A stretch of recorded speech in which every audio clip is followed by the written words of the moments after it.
Hello and welcome to Moreness-Culture. Good morning, Syl. Good morning, Beena. Good morning. Yes, good morning, Good everyone. morning. Good morning, wonderful Beena. It's Yes, always a joy yes, to say, just to greet you. Sorry, I know you got a lot to share, but I just want to say real quick. Greeting is a very profound and magical monist thing. It's a big, big, big deal. Greetings are very, very massively, massively. yes, indeed. Yes, yes. Good morning, Grain, and good mornings to everyone who is going to watch us live and will join, of course, join us live and will watch us recorded later. Please, you are most welcome. Leave a comment, ask a question, share, or if you find it valuable, if you find it interesting, share it with other people. Even if you are just watching it for the first time, pay attention to that what we are sharing, because sharing is a big huge deal in Way-Of-Impeccability. And specifically, I must mention capital S, sharing. It is not a regular concept of sharing. It Yes, and is in Mona's culture, it's prime, it's key, it's core to Mona's culture. exactly. Just when Sil is busy, as usual, I'm going to share my thought of the day. And my thought of the day today is that insisting on something is wrong. Oh, This is a dilemma we have. oh, We have oh. this thing so much entrenched in our subconscious, and we keep insisting that there is something wrong. There must be something wrong. There should be something wrong.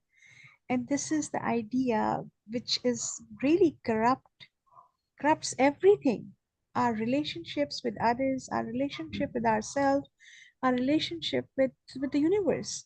Because whenever something new uh, come into our experience, the first thing we say, there must be something wrong, something negative, something fishy, something doubtful.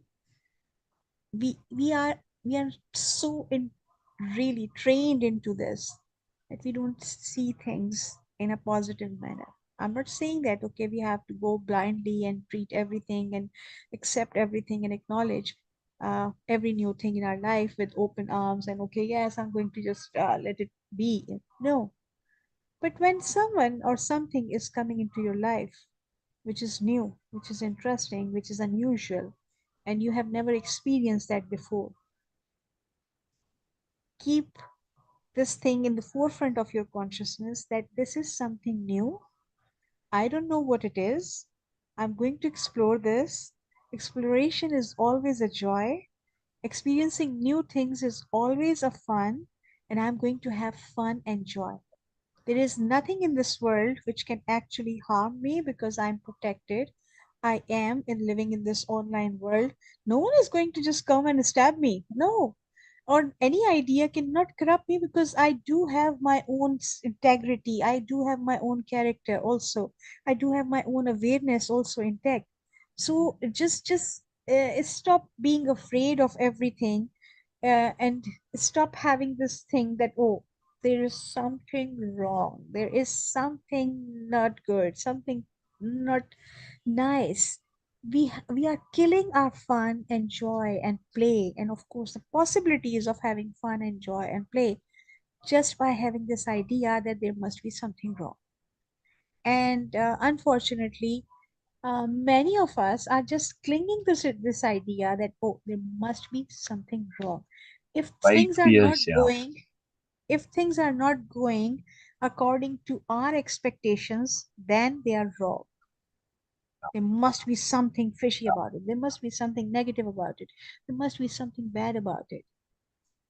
When things are not happening like in this way, when people are not behaving in a certain way, we have this tendency to assume that if this is not happening in this particular way, then this must be wrong. It is not about the other people. It shows a lot about our own understanding, our own awareness, Yeah. our own perception. Because how I'm going to, people say that oh no, you have your rose colored glasses on, that's why you see all the beautiful things. Exactly. Let me really say that exactly.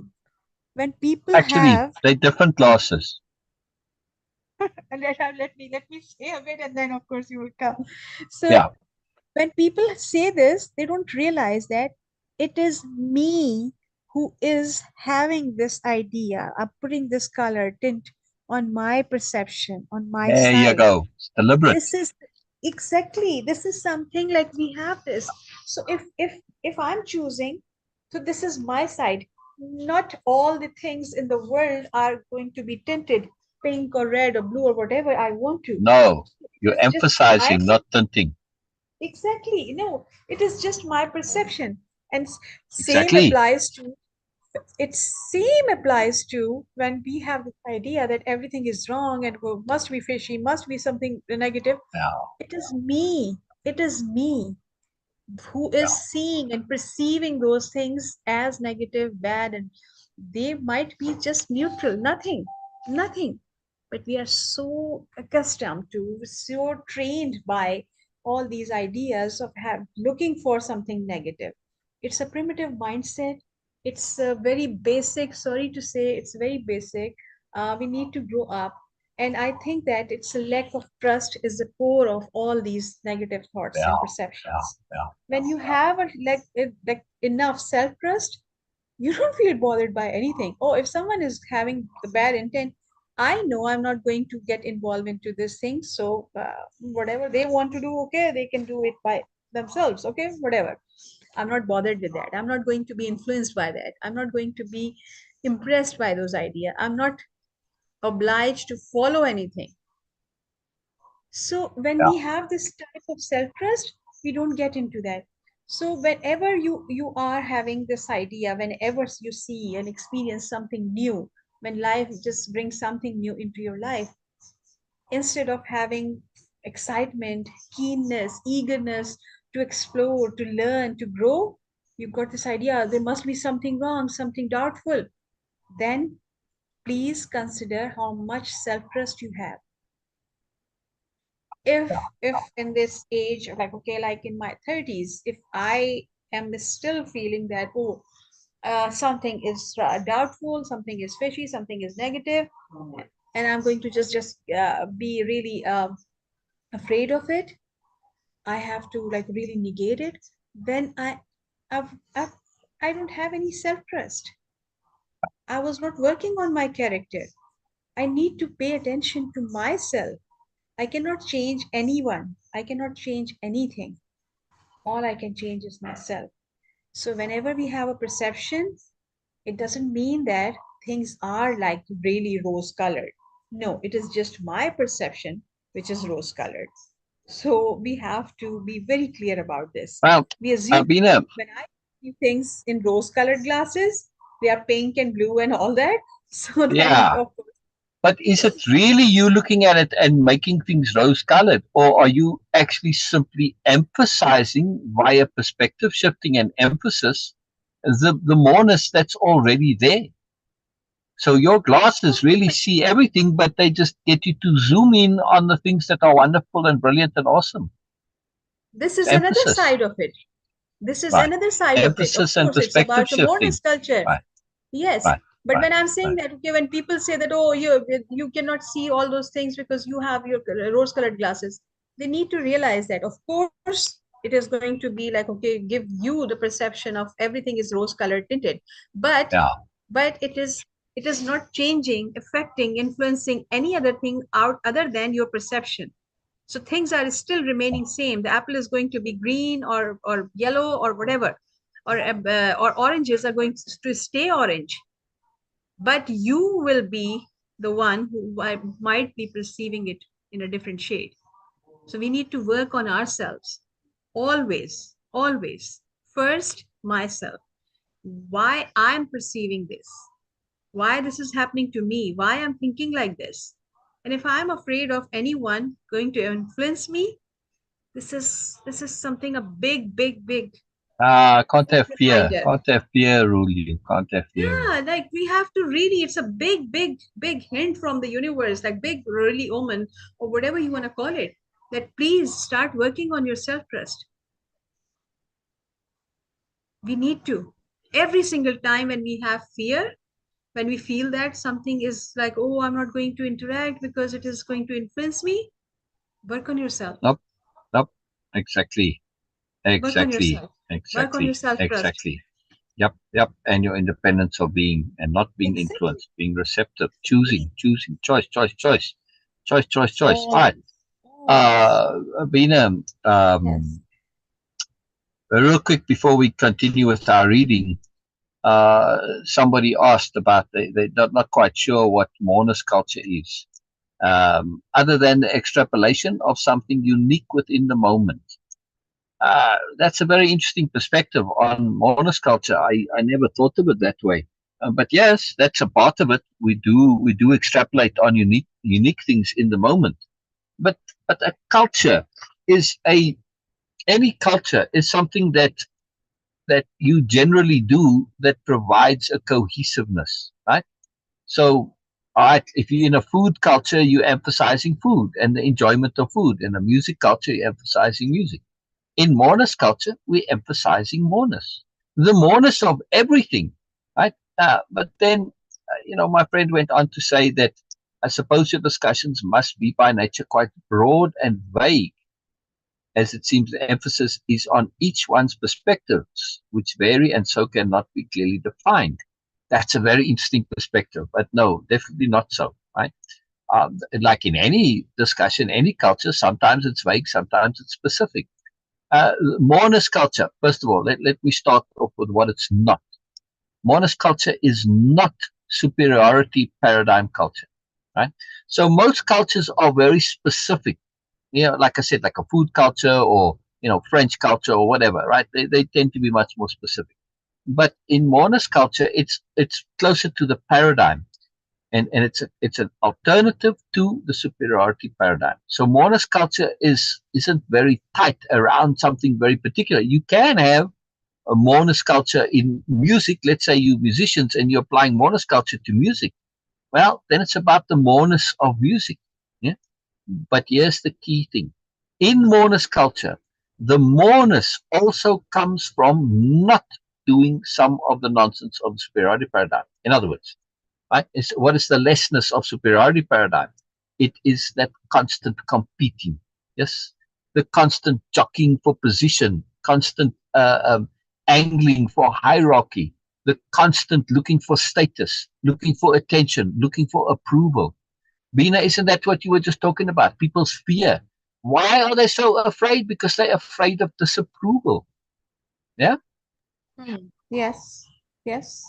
that's what you were talking about, right? Yeah. You're saying, stop this, people. Yes. It's not an issue. Back in the day, where physical, things were involved, okay, this is more, but we don't have that anymore. So stop it now. Right. Um, uh, so mourners culture is not all of this constant competing and jockeying, right, for status, right? What are you doing then, you say?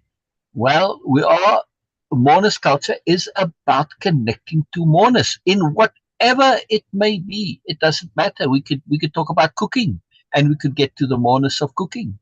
Yes, the mourners of anything. And this is looking deeper, going beyond the surface, looking at the levels. Right? And you can drill down and go down, and you can get very, very specific, so it's not vague. And also, just because it seems the emphasis is on each one's perspectives. Everybody's perspectives are valuable, but that doesn't mean that there's a vagueness to the discussion, right? When you're in a discussion, and especially if you're looking to resolve something, and now it's a collaborative discussion rather than a competitive discussion. What gets resolved with competitive discussions? Yes, my opinions, yes, my ideas, yes, my beliefs, yes, mine, and that ends up vague and going nowhere. Yeah? But when you are collaborating, right, and you put it in, and then you discuss, okay, what's the validity of this belief? And if you're not in mourners culture, which is you're always looking at mourners, it's also a culture that is based on character, character development. So of course, honesty, self-honesty, lack of self-importance. These are taken for granted. This is key to mourners culture.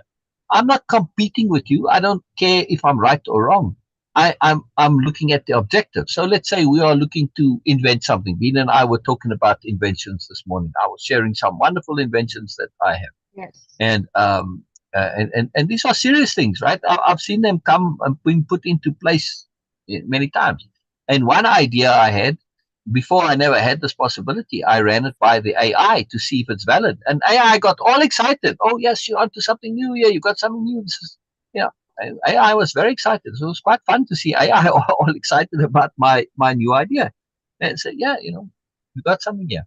Anyway, so but it's not that I have some genius for inventing. It's just simply applying a Moreness-Culture to it, which is extrapolation, thinking things through to the end. It also comes from Way-Of-Impeccability, right? A multiple perspective shifting. But you are, and clarity of intent.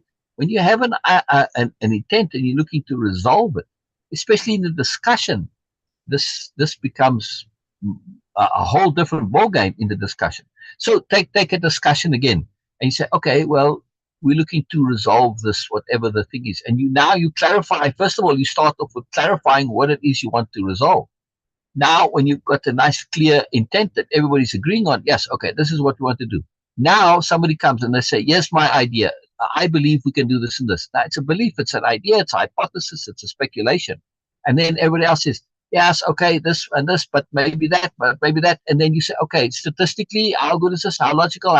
Since you don't have testing available, well, maybe you can run it by the AI, and the AI can say, well, based on previous data. Okay, so you can do that if you want to, but in a discussion about, let's say, more personal, like character-based things, you don't have to go that way. But I was thinking with the invention, you can do that. Nonetheless, the point is, in a Moreness discussion, you're going to discuss each point, pros and cons, and then you're going to establish and say, okay, now we've got a general consensus that, yes, this is solid, and we've got reason to believe this is solid. And there's not going to be anybody who's against it, because, well, how can you be against something when there's solid reason to believe it so? Just the only reasons to do that in superiority paradigm is because, well, it was my idea, or you've got a good idea, but I don't want you to have a good idea, because now you're going to be higher than me, you're going to be better than me, and I got to pull you down. Oh my God, it's terrible, right? But when you're collaborating, you're building something. Yes, and it's like collaborating on building a house. Okay, hold this beam for me while I nail it into place. See? There's no competition. If you compete in doing things, you're going to have a hard time building the house. Well, I'm doing my beam. You're going to do your beam. And I don't want you to. Oh, God, it's pathetic. No, really. Our people always squabbling and competing. So Moreness-Culture is not about this continual squabbling and fighting and pulling each other down and, sucking up to those that are above you and all this other nonsense of hierarchy, right? It is about actually accomplishing things and looking for the Moreness specifically, which means going further, going deeper, going beyond, looking at the layers, being sophisticated. You can get very specific in sophistication, which we do sometimes, right? And when we have a discussion, we discuss it. Okay, yeah, and you kind of go down a dead end. It's okay, no, that doesn't work out. You come back again and you continue. You go down another side path. Oh, okay, all right, yeah, it opens up. All right, okay, now I've got a way around it, right? And let's say on the main path you come to a blockage, the bridge is down. You got to find a way around it. So the discussions, they don't, vague and not clearly defined. No, absolutely not. Absolutely not. No, it's quite the contrary, actually. You end up with very, very powerful results, because coming to resolution is a powerful part of Moreness-Culture. To resolve things. If you leave it unresolved, you haven't gotten to the Moreness. That resolution, that's where the Moreness lies. Right, Beena? Yeah? Exactly. Yeah. Yes. So my friend went on to say, a matter of appropriate application in context. Yes. And when you take appropriate application in context and you do it thoroughly, again, Moreness-Culture is also, it has Way-Of-Impeccability as a core to it. Being thorough, being diligent, being scrupulous, being conscientious. This is just a duh. Yeah, it's best use of energy. If you aren't thorough, you're just wasting your time. Well, we're talking about the stuff on the surface, and, well, what have we accomplished? It's kind of interesting. And in superiority paradigm, well, I got to show my opinions, and I got to show how important I am and how wonderful and how clever I am, and blah blah. Right? That's the objective of most discussion. Resolution is not an issue. because the agenda is about everybody's trying to show how important they are and how special they are, how clever they are, whatever. It's pathetic. So they don't ever get much done. In Moreness culture, that's pointless. What on earth is the point of that? You want to get to the Moreness, and the Moreness lies in exploration. It lies in discovery. It lies in new perspectives, new understandings, new awarenesses. All of those are a resolution of some kind. Yeah. So Moreness culture, very much about resolution. Yes. And getting to the Moreness. And you won't get to the Moreness if you don't persist, if you don't, take the general and focus it. And of course, it's always about learning and growing. That's what Moreness culture is at heart. In order to learn and grow, you need to have your awareness go through discernment to get to understanding. And then the point of it is to apply it. So the value lies in something that is applicable, useful. Yeah. Yes. Yes. So yeah. So and that applicability, that usefulness, very very specific. So I hope you watch this and you'll have your question answered because it was too long to type. And I put it off, I was asked yesterday already and it's been sitting there. Yeah. Okay. No. So I didn't get a Okay. chance Okay. to respond. But anyway, so I responded in Yes. the live. So Yes. I hope they watch and see my It's a answer. very, Yeah, yes, it's a very interesting question because mostly people ask again because it is new. And correct, correct. I really like when people ask because they are keen, they are eager to know, and Yeah, they want to explore. For me, Moreness culture is yeah, something where is like a nursery where you actually encourage and develop awareness. This is what Moreness culture is for me. It's an environment where you are not only encouraged but also like really supported by others, helped by others. We don't use the word helped, so that's it is like, okay, yes, you are encouraged, you are supported, you are celebrated by everyone to develop awareness. Everything, every gesture, everything they do have this primary intent: develop and enhance awareness. So when we have, and the very basic thing, from the very basic thing, which I feel that, okay, this is a very first and the basic and primary thing in Moreness culture is to insist on multiple coexisting perspectives. Right exactly. there, this is the transformation. This is a difference Yeah, between ordinary cultures and Moreness culture, that we insist on having multiple coexisting perspectives. Right there, it eliminates all the differences, all the arguments and of contradiction. No, yes, you are right. My perspective can also be right at the same point, of course, at same time. This is the difference. In the regular culture, we have, okay, we can have only one thing, one perspective, one perception, be right and appropriate at one time. But in the Moreness culture, the huge difference is that multiple perspectives can at the same time can coexist, and they all can be appropriate and applicable. yeah, This is what actually eliminates all the like really the fighting and the war and other things. When you know that, okay, when your perspectives can coexist, so can you coexist also. So that's how they celebrate differences. They celebrate the difference, not only just exactly. every, okay, yes, so this is how. Not So just coexist. acknowledge or tolerate. Yeah, Yes, but celebrate. yes. They celebrate difference because I am okay. Because in the ordinary, in the regular culture, not ordinary, but in the regular culture, we have this idea that if I'm right, you must be wrong. All other must be wrong. Mentality of opposites is ridiculous, Yes, but right? in the Moreness culture, my perspective is appropriate, and so your perspective also can be appropriate. Exactly, exactly. And of Now, course, whether or not mutually we your can your do your something. your perspective is accurate is a different issue, but it's still appropriate. And Exactly. I trust that you are being appropriate. Your appropriateness is based on This your is goodness, your intent. this Yeah, is this is exactly what Moreness culture is.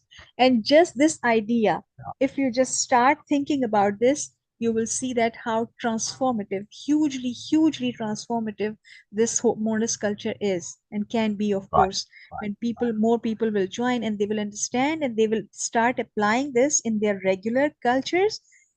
This Moreness culture concept that multiple perspectives can coexist, Yeah. it Yeah. Yeah. is going to transform everything, and the every culture is going to be a Moreness culture. Yeah. So the problem with Mona's culture is, like any culture, how do you define a culture? Like, say, let's say take Japanese culture. Japanese culture is, there's a lot of specific things to Japanese culture that that are distinctive, right? And maybe French culture. Some other cultures are a bit more, all over the show. They're not that specific, but let's just say we use Japanese culture for example.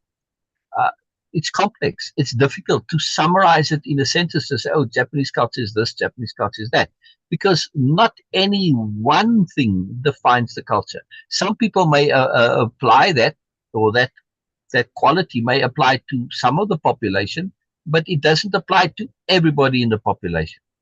However, when you add up all of the factors, right, some of them apply to all of the population, but all of them do not apply to all of the population. All of them might apply to some of the population, yeah, but certainly all of the population, some of those factors, and enough of them to make it be distinctive, right? See what I mean? So let's say there are 10 Yes. key criteria to Japanese culture. Some people may Mm. only apply 2 or 3, some may apply all 10, but that's enough, especially when you have the combination of the language also. In Moreness culture, there's a language of conceptuality, which is not a regular language. It's an abstract language of conception, and it can be used in any language. You can use this. Doesn't matter whether it be Urdu, Japanese, English, Afrikaans, whatever. Doesn't matter. Swahili doesn't matter, right? Yeah, doesn't matter. Doesn't matter. So that's the key thing. That this is it's coming at culture in a different way, not in specifics, but in abstract conceptualities. So it's difficult to define Moreness culture in a sentence because it's very huge. Same way it's very difficult to define, regular cultures, in a sentence. Uh, some I guess musician culture, but if you don't know it, well, what does that mean really? There's a very specific definiteness to musician culture. You have to kind of be in it to know it, but still, it's difficult to define these things in one sentence. But if I had to define Moreness culture in one sentence, I would say Moreness culture is a culture where the focus is on collaboration, sharing, appreciation, non non hierarchical competitiveness, and personal growth and learning. Yes, Yes. Yes. actually, Yes. in Exactly. as an application, not just as a theoretical study, as an application, right? As a passion, right? So this is the key to it. We are looking to learn and grow and develop ourselves, personal development, I should say, right? Personal development, and doing so in conjunction with others. And we're always looking to discover the moreness. That's where the appreciation comes, right? So the discovery of moreness, both in a personal setting and in a general setting, this is what we're about. Via using collaboration and sharing rather than competition and fighting, and where our objectives are moreness, not status, not hierarchy. Yeah, very, very different. Very, very different. I mean, that's in its simplest way. Of course, cultures are complex. Moreness culture is no less so. And if you go to, I put the link here underneath in comments, right? Nobelia.org, very easy, /Moreness show, right? The link is there, but easy to remember. Nobelia with one L, Nobelia. Some people say Nobelia, but Nobelia would be with two L's. So, yeah, Nobelia.org/Moreness show. And we've done 6 episodes so far. We had a pre one too, but that was just how we got there. But 6 episodes, and all of them are about what Moreness culture and Moreness is all about. Yeah, we picked some specific parts of it, like deliberate living and Moreness culture, but still, all of them are about what Moreness culture is about. It's complex. There's a lot to it. Yeah?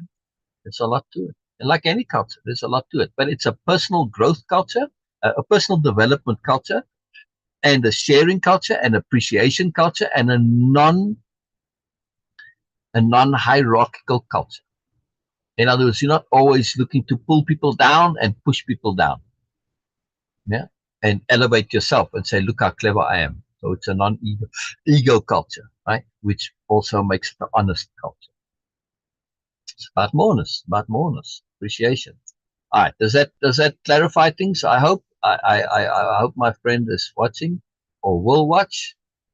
I'm keen to hear if that satisfies you. Yeah, because that's important. All right, before we quickly go and do our reading, we've got hair to tease too, and Elimua. Hello, I think Elimua has joined us before. I don't remember hair to tease us. So, very good. Hello, that you're here. Wonderful, wonderful, wonderful. All right, and we shall get going. We're continuing with what are we doing, Beena?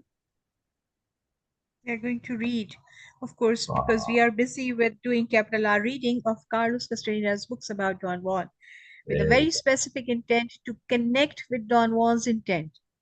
So please just see that and perceive these readings and of course the elucidation from Syl in this particular intent in the context that yes, we are doing it with a very specific intent. Yeah. So if we look at this again in terms of what is Moreness culture, it's about Moreness. So in superiority paradigm culture, if I'm doing this, and right, what would be my objectives be of reading the story? It would be to share Carlos's story, to read it to you, and to get views because it's interesting, and to get approval because, well, I'm sharing it. And okay, maybe I'm making comments on it, but my objectives and my agenda in superiority paradigm culture, and again, when we take it as a paradigm, and keep in mind, Moreness culture is a paradigm culture. It's not a specific niche culture. It's a paradigm culture. So it's all cultures that I know of are influenced by superiority paradigm because it's a paradigm. That's what a paradigm means, right? But we are looking at Moreness culture to implement the Moreness culture, which is non-fighting each other for nonsense, non-status focused, right? And all this stuff. I said already before. I don't want to repeat it all. But in a regular way of doing this, we're essentially going to connect to what the things say themselves. In a capital R reading, we are going to take what's said and go beyond what is said. We're going to look at implications, consequences. We're going to extrapolate from this, right? We're going to say, well, what are the implications here? What can I learn about the individual from what he said? Which they might not realize that you are making this understanding. Yeah, that's the moreness. We can understand and know things even though the person didn't specifically intend you to know it, but through implication, inference, extrapolation, right? Consequence, we can see that. And we see this a lot about Carlos, where he just used words like when I said yesterday, oh, eccentric old man. Yeah. And there was another Yes, one, old fogey, old Indian. And these are they're hierarchical terms, they're prejudicial terms. Right?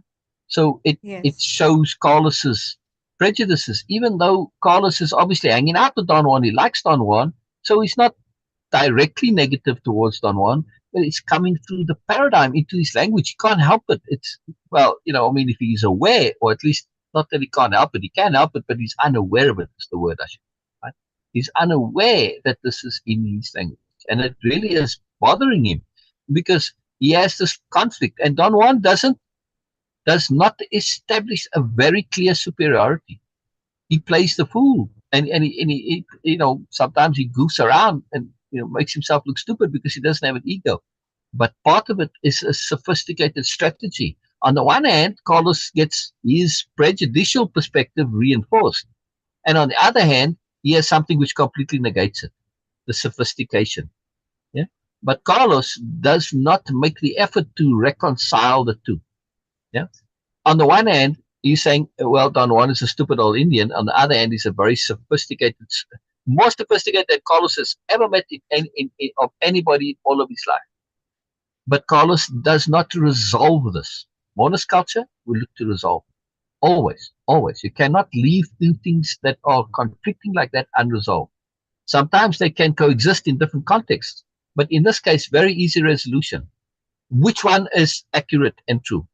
Or maybe you could say, well, sometimes he's stupid and sometimes he's intelligent. No, that's kind of hard to swallow a little bit, right? So, if Don Juan is a stupid old Indian, how does he manage to be so sophisticated and intelligent? Impossible. However, if he is actually intelligent and sophisticated, how does he manage to be stupid? Well, deliberately so.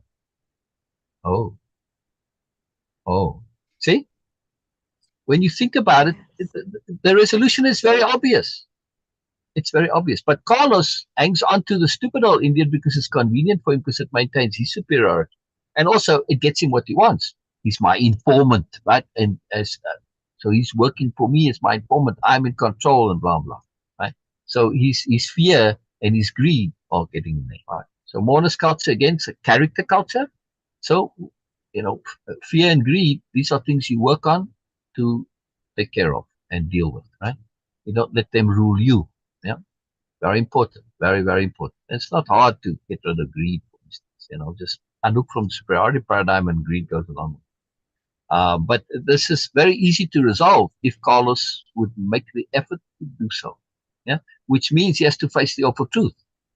In this case, he doesn't want to face and deal with the awful truth. This is a key component to Way-Of-Impeccability and to Moreness-Culture. Honesty, self-honesty. If you were just self-honest about this, you would say, well, I don't want Don Juan to be this intelligent, sophisticated person. Yeah, because then I'm going to be the stupido. Hmm. Ego won't allow it. So he's left with this obvious conflict that's easily resolved, but it's convenient for him. He's interacting with somebody who's intelligent and sophisticated, and that benefits him, but his ego gets the benefit of, well, he's also stupid. Lucio and some of those friends of Lucio's, remember in the first book? When they were talking about Don Juan, and Don Juan was trying to encourage them to take peyote, and he's just a silly old guy with this stuff. Yeah, but you can't sneak up on him. Lucio is very proud of Don Juan's sophistication and accomplishment and skill and ability and power, right? Just in that one comment, yeah. But at the same time, he's stupid with the other stuff. Same problem, same conflicts. Not just Carlos with his racial prejudices. It's not necessarily racial. It's an ego issue. You don't want to face and deal with the awful truth. If Lucio were to acknowledge Don Juan's sophistication and sobriety, and Lucio being Don Juan's grandson, he would have to change his entire life, and he's not willing to do that. Yeah, that's the point. People cling to stuff; they can't adapt as appropriate. So that's why superiority paradigm is a dishonest culture. Moreness paradigm, Moreness culture, honest culture. About honesty, not leave things like this. It's about Moreness. You can't get to Moreness without honesty. Acknowledging what it is. All right. Death as an advisor. We come into chapter 4. Each of these are techniques for stopping the world. Let's not forget that. We had the first one, which was reaffirmations from the world, which really should be attunement. Unfortunately, reaffirmations from the world as a technique, not much to it, but certainly attunement, very powerful. And then we had erasing personal history, eliminating self-importance, and now we've got death as an advisor.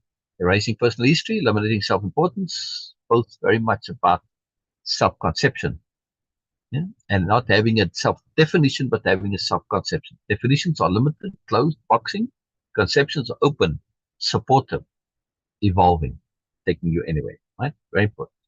All right. Beena, will you read as Carlos? Now, Grain. I don't know if Grain will hear instruction here. Beena's going to read Carlos's part. So it's not Beena saying this, it is Carlos, right? So she's going to read here and she's going to say, would you teach me someday about peyote? I asked. The I here is Carlos. Beena's reading Carlos's part and I'll read Don Juan's part, right? Because when you give me the summary, the notes for it, don't say Beena asked Syl to teach her about peyote. That's what it comes up in the notes. It's Carlos. Beena's reading Carlos's part, and I'm reading Don Juan's part, right? So, all right. So please read from the top here, Beena. Okay. Death is an advisor. Wednesday, 25th January 1961. Would you teach me someday about peyote? I asked. He did not answer, and as he had done before, simply looked at me as if I were crazy. I had mentioned the topic to him in casual conversation various times already, and every time he frowned and shook his head. It was not an affirmative or a negative gesture, it was rather a gesture of despair and disbelief. He stood up abruptly. We had been sitting on the ground in front of his house. An almost imperceptible shake of his head was the invitation to follow him. We went into the desert chaparral in a southerly direction. He mentioned repeatedly as we walked that I had to be aware of the uselessness of my self importance and of my personal history. Your friend, He said, turning to me abruptly. those who have known you for a long time, you must leave them quickly. I thought he was crazy, and his instances on was idiotic. But I did not say anything. He peered at me and began to laugh. Just a quick After a pause here. The pause here. yes, Grain. The he, yeah, is Don Juan, and the I is Carlos. Okay? So Carlos and yes, Don Juan are we reading their parts. Okay, please continue reading. yes. Okay. I thought he was crazy and his insistence was idiotic, but I did not say anything. He peered at me and began to laugh. After a long hike, we came to a halt. I was about to sit down to rest, but he told me to go some 20 yards away and talk to a batch of plants in a loud and clear voice. I felt ill, at ease, and apprehensive. His weird demands were more than I could bear, and I told him once more that I could not speak to plants because I felt ridiculous. His only comment was that my feeling of self importance was immense. He seemed to have made a sudden decision and said that I should not try to talk to plants until I felt easy and natural about it. I was typing. Read Don Juan's part for me, please, Beena. Okay, I'll catch up in a moment. you want to learn about them, and yet you don't want to do any work. Good, He Beena. said, Good. he said accusingly, what are you trying to do? My explanation was that I wanted bona fide information about the uses of plants. Okay. Thus, I had asked him to be my informant. I had even offered to pay him for his time and trouble. You should take the money. I said, this way we both would feel better. I could then ask you anything I want to because you would be working for me and I would pay you for it. What do See, you you see think what of I was that? saying earlier, Beena? Why it was so Yes. important? Carlos wants to be able to have the control, but he's not going to get that. It just reminded me something because in my childhood, uh, my parents never gave any fee to any of my tutors, like okay, for the Quran teacher also and for the regular tutor Oh, and the school fee, because in their mind it was like okay, you cannot of course pay your teachers, but if you will start showing it to your children, they will not respect them appropriately. So we never had that, and none of our Moreness. teacher Moreness, right there. none of our teacher ever asked us like, oh, your fee is late or something. I don't know it was ever late or not, but I'm just saying that okay, this is how things happen. So they It's didn't pay normally. them in front of you. That's what you meant to say. You said they didn't pay them, Yes. but you mean they didn't pay No, them in front never, of you. never in Oh. front. So it was That's not even a different because you said they didn't pay them. I thought, wow, are they no, working no, no. for I free said then? in Okay. front of us. No, I said in Oh, I front didn't of hear. us. I didn't hear. So it was not even a Wow, discussion. So brilliant, we had no idea brilliant. that they are Yeah. getting something. So We Wow, always that's feel like, fantastic. oh, okay, yeah, they are giving us time and they are helping us and all that. So this is how we Yeah, were. which means Yes. that you now feel more appreciative and Oh respectful yes. because they. Oh It's yes. fantastic, brilliant, brilliant leverage from your parents. Brilliant, Yes. brilliant, brilliant, brilliant. Very strategic, very strategic. Brilliant, brilliant. Bonus, bonus, bonus. All right. Okay. Please continue. Please continue. That's fantastic. Okay. I That's had fantastic. I had even offered to pay him for his time and trouble. You should take the money. I said this way we both would feel better. I could then ask you anything I want to because you would be working for me and I would pay you for it.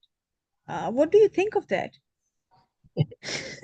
He looked at me contemptuously and made an obscene sound with his mouth, making Obscene. his lower obscene sound with his mouth, making his lower lip and his tongue vibrate by exhaling with great force.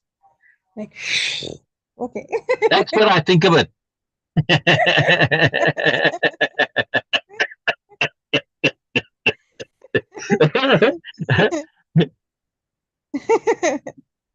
So that's what it was, right? Yes, Yeah, he yeah. said and laughed hysterically at the look of utmost surprise that I must have had on my face. It was obvious to me that he was not a man I could easily content with. In spite of his age, he was ebullient, Ebullient. Ebullient. ebullient, ebullient, and unbelievably strong. I had had the idea that, being so old, he could have been the perfect informant for me. Old people, I had been led to believe, made the best informants because they were too feeble to do anything else except talk. Don Juan, on Yeah. the other hand, was ideas. He was a miserable subject. Yes, was a Just miserable loved it. subject. I felt he was unmanageable and dangerous. The friend Too who brilliant. had yes, the friend who had introduced us was right. He was an eccentric old Indian, and although he was not plastered out of his mind most of the time, as my friend had told me, Pause there. Pause there. yes, And although, look at the carefulness here. See, now, we are again, what is Moreness? What is Moreness culture? It is applying discernment, capital H hearing, which is a huge topic. It's a massive big program, right? But when we learn to yes, capital H hear, we see the significance of even just a single word. So let's, I just want to scroll up here to get that sentence highlighted here. And although he was not plastered out of his mind most of the time, let's read that with losing one word. And although he was not plastered out of his mind at any time, there's a very big difference to most of the time. Yeah. yes, When yes. was Don Juan plastered out of his mind even one time? Never happened. No, according to So Don Juan, yes. right, right, By right, right. asking him to talk to plants, so that Yeah, was like, but that's eccentric. That doesn't mean that he's plastered out of his mind, right? Which implies he's high or drunk, right? So this is very yes, significant. Yeah, Carlos doesn't want to let go of this idea. I'm just pointing out how even though this is written 10 years later, how even when Carlos is immersing back into that time with his notes, how the language comes out. It's fascinating, right? Because he's taking his notes from the time and putting it into writing now. That's what he would have written down at the time, right? That's what he was thinking at the time. So very powerful. But again, let's pay attention to that most. You cannot justify this most, yeah, because by implication, he was plastered out of his mind some of the time, or sometimes, or occasionally, yeah. But yes. that's not true. Anyway, so read the whole sentence again, please. After enjoying Colossus problem. Colossus problem, right? Yeah. First world problems. Now we got a really wonderful example of first world problems here for Carlos. Very much his first world problems here, right? He was an eccentric old Indian and thought he was not. Although, Although, sorry, and although. and although he was not blasted out of his mind most of the time, as my friend had told me, he was worse yet, worse yet. He was crazy. I again felt the terrible doubt and apprehension I had experienced before. I thought I had overcome that. In fact, I had no trouble at all convincing myself that I wanted to visit him again. The idea had crept into my mind, however, that perhaps I was a bit crazy myself when I realized that I liked to be with him. His Uh, uh, idea that, so we gotta pause here. We gotta pause here, right? yes, The idea had crept into my mind, however. This is what Carlos is saying, right? This is what Carlos is saying. That perhaps mm, I, Carlos, was a bit crazy myself when I realized that I liked to be with him. Why is this a problem? In the context, this is problematic for Carlos. This is causing him distress. Carlos has a great fear of being crazy. In superiority paradigm, crazy is terrible. Yes, this is a mm, direct, immediate loss of status. If you're crazy, you go to the bottom of the hierarchy. Yeah, yes, not at the very bottom, but near the bottom. Yeah, you don't want to be crazy, especially not silly crazy. This kind of good crazy sometimes, which like you can make you powerful, like a crazy warrior or something. Okay, that's acceptable. That gives you status. But crazy and silly, like crazy where you're talking to plants and in baby talk or whatever. No, no, this is very uncool and therefore totally against superiority.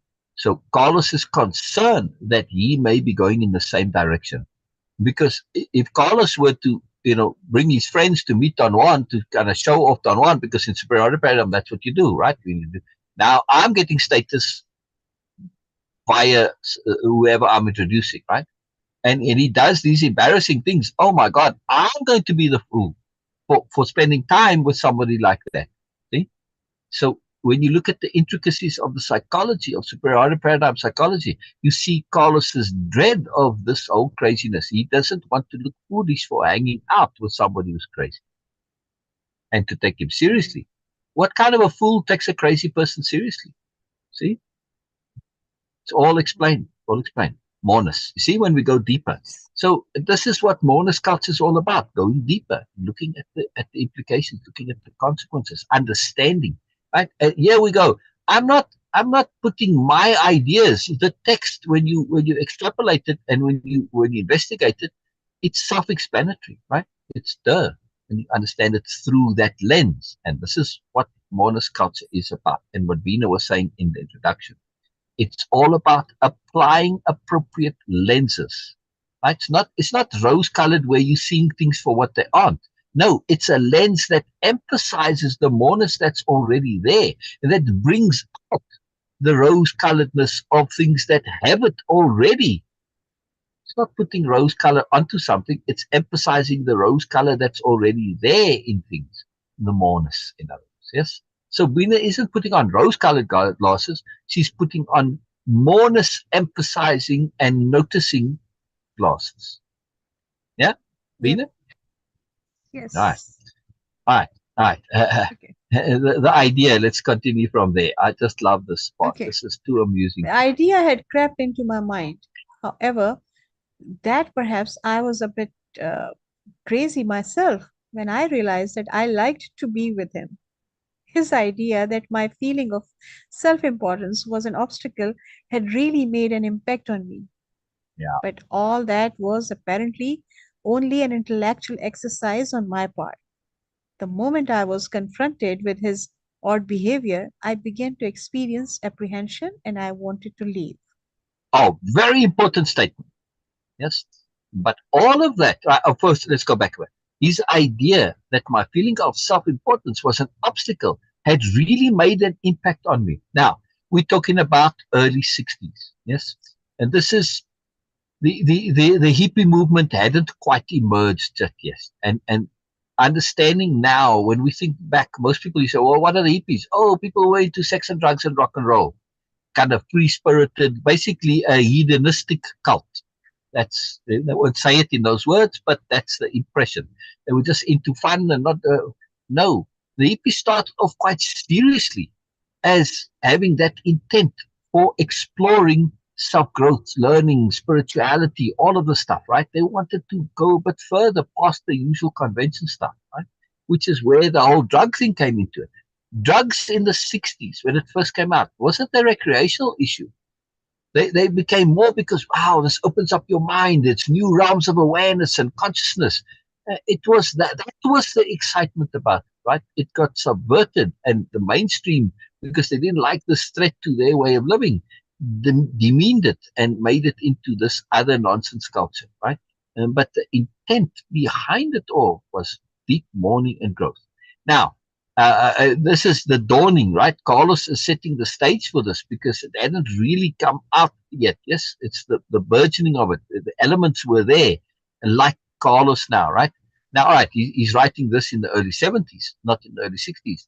But in the early 60s, it was people were starting to want more already, right? Because, well, many reasons, but still. All throughout history, people had want more, but it was more available then than it was more.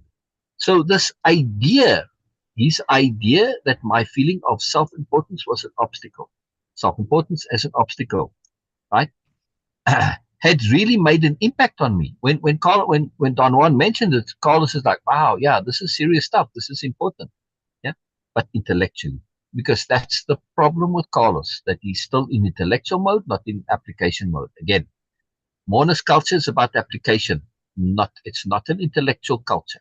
It will use the tool of thinking things through and perspective shifting, and it may seem like that, but intellectual culture, it attaches onto the idea.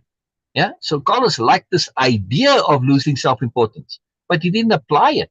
Right. So I had really made an impact on me. But all of that was apparently only an intellectual exercise on my part. The moment I was confronted with his odd behavior, I began to experience apprehension and I wanted to leave. In other words, his idea, his resolution to overcome self-importance meant absolutely nothing. Zilch. Because there was no application. Yes? It's the, Yes. yeah, right, Beena? But see, now what Yes. Moreness culture is, because of the language of conceptuality, and Moreness culture is about elucidation, understanding, getting to the Moreness. When we learn to look at this appropriately and learn to conceptualize it, immediately we see, oh, the application was missing. Key conception. It's a core conception in our dictionary of power. It's one of the core 8 terms, application. Yeah, along with appropriateness, awareness, tune, yeah, application. Hmm. Very important. Without application, it's all meaningless. As you see now, Carlos, he's confronted by the very, very real application and consequence of his failure to apply. Right? Very, very powerful. I mean, he's writing this 10 years later. He didn't realize it at the time necessarily, yeah, but he at least is realizing it 10 years later. Yeah. What sounds am I hearing? Who's banging on my place over here? Things that go bump in the night. Well, they go bump in the day too, I got to tell you. I just heard that right now. It's like, what was that? Anyway, all right, please continue, Beena. Okay.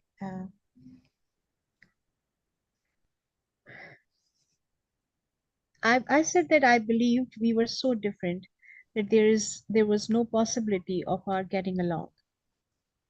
One of us has to change, He said, staring at the ground. and you know who.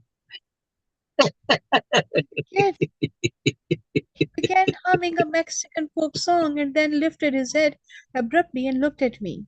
His eyes were fierce and burning.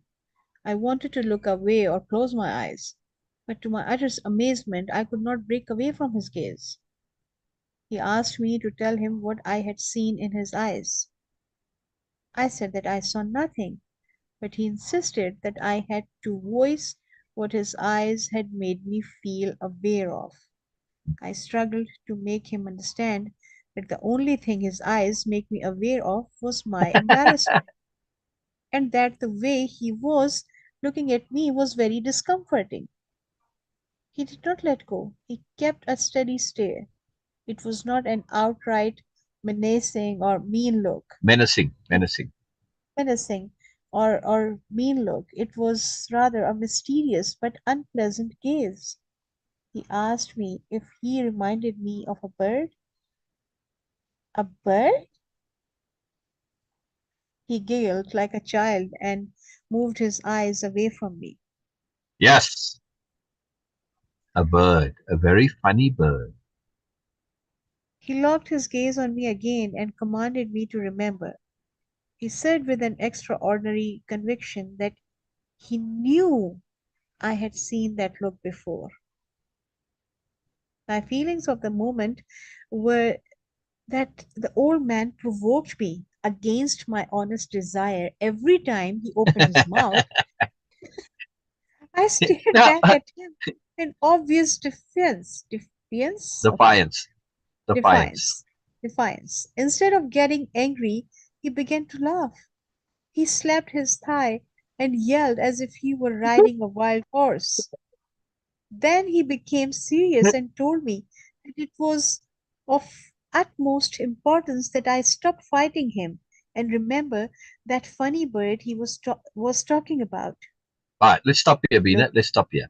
Let's stop here because this is it's a long thing and there's a lot to this, right? oh, And we won't okay. get to finish this. And I want to start. Yeah, so there's a lot to this, right? So it's a big deal, yeah. Yes. To remember this and Carlos's memory of this. So we'll end it there today. But I want to say that this is a big point. What I was talking about earlier about what Moreness culture is not. It is not this constant fighting culture.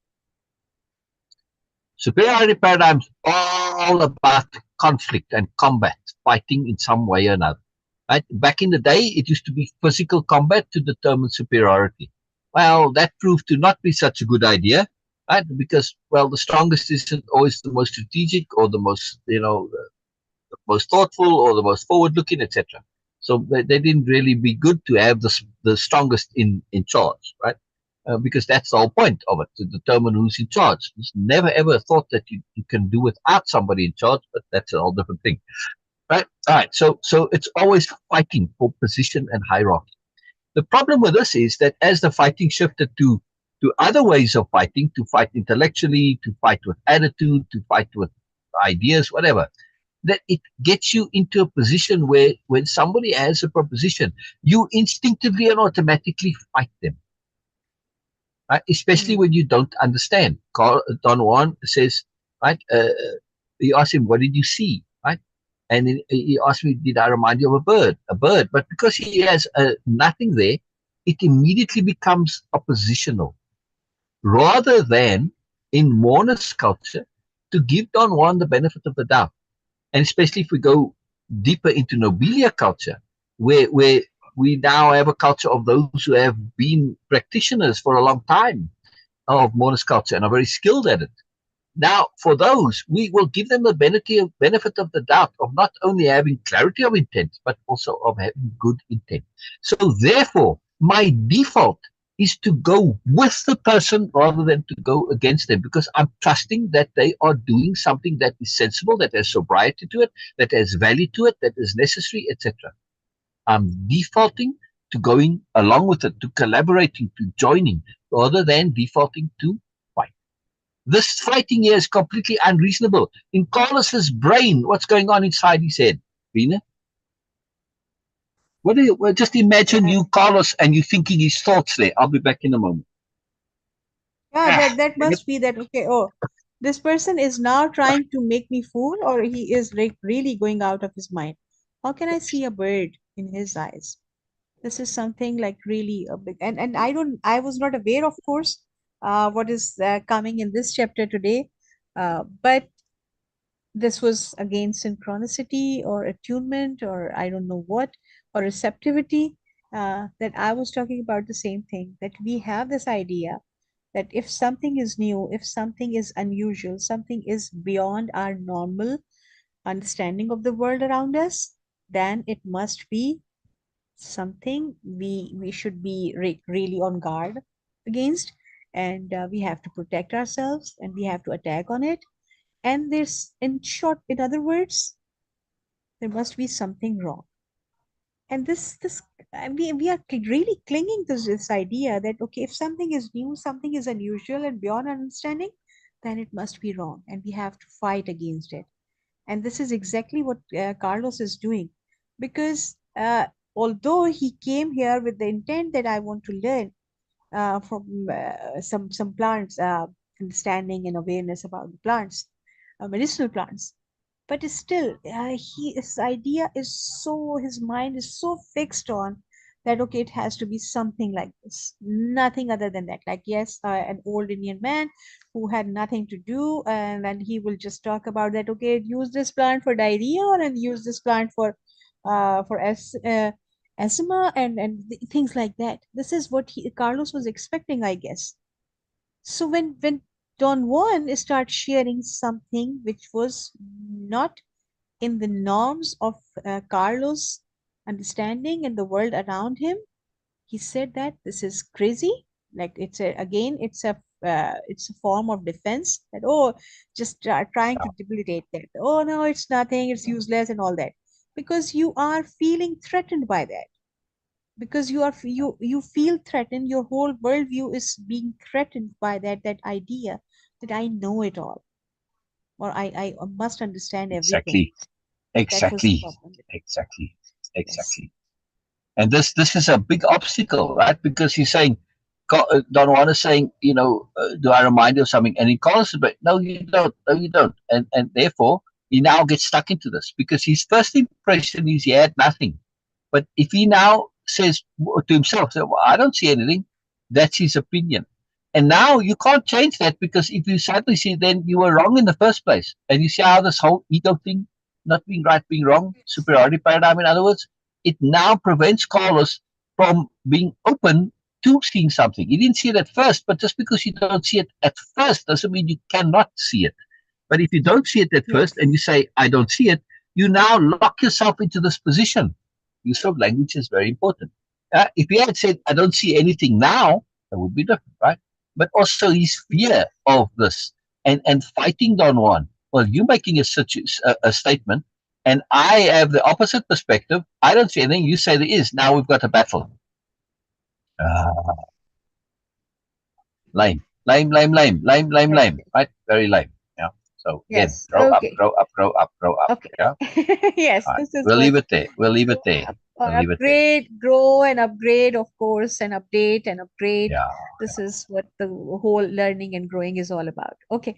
So Exactly. we are just ending it here today because it is going to be a Yeah. long conversation, and we don't want to Yeah. just break it into different Yeah. abrupt Yeah. Yeah. chunks. So this is a good Right. point Right. where Yeah. Don Juan is A very going to good point. talk more Yeah. about these things, and where they will have a conversation. So we will Yeah. continue Yeah. this tomorrow, same time, same channel. Before going, as always, please do pay attention to your online algorithm and make deliberate choices wherever you find value. So just make it obvious for the algorithm that okay, I like it. So please click like and subscribe to all the channels and things which you really really like and you want more in life, because the universe is just geared to maximize whatever wherever you pay attention to.